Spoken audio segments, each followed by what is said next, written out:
how to duplicate the header on Wix. So in order to do that, click on your header right here, and then just right click on it, and then scroll down until you can see the show on all pages. Make sure that this one is turned off.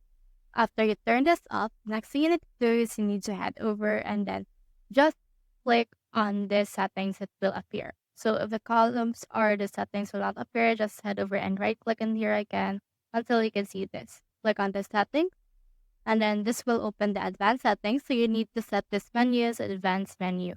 Click on the set as advanced, then click on the set as advanced right here.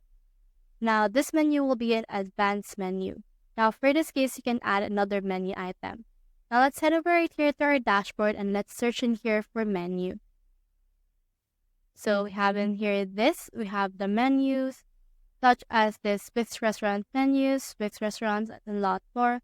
You can also see in here a lot more things on the menu page. So you can head over and edit out your menu through this case, and you can also add another menu if you want. You can manage this if you want to as well, and navigate it if you want to as well on this case. So that's how you duplicate the header on Wix. Hope we have